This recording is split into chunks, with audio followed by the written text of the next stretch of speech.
This is Richard Wolff from Democracy at Work with another Wolff Responds. I'd like to talk to you briefly about forced labor, U.S. style. Yes, forced labor. Let me explain.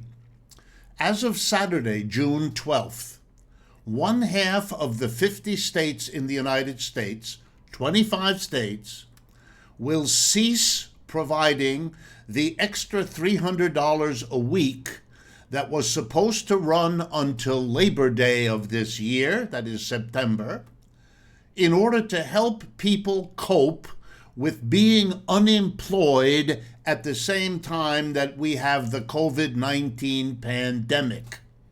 This assistance was intended to help millions of Americans go through a difficult period that is in no way their fault. It is being weaponized by the business community, by employers across America, and the politicians they buy and own. The money is being taken away from the unemployed who need it and who got it.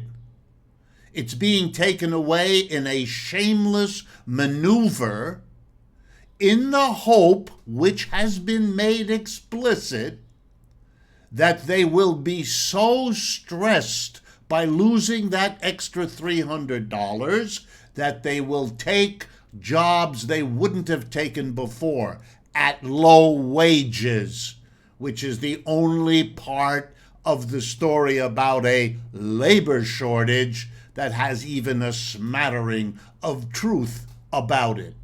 That's right.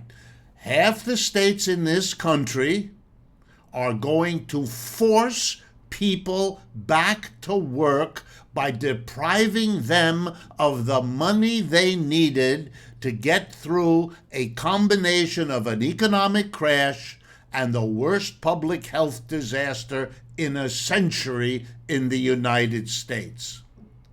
Shame is not a strong enough word.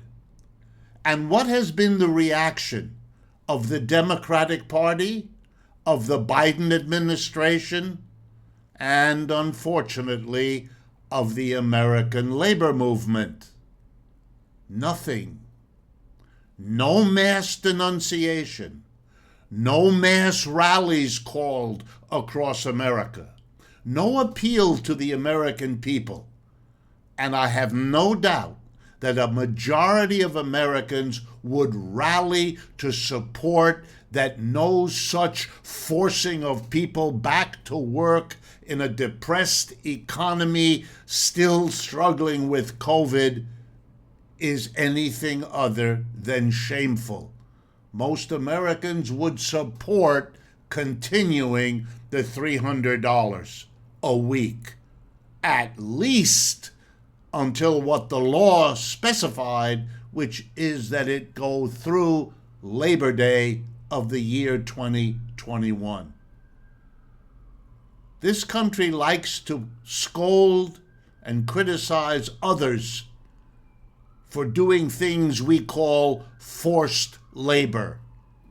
You don't have to go overseas to see forced labor. It's all around us, as 25 of our states do exactly that.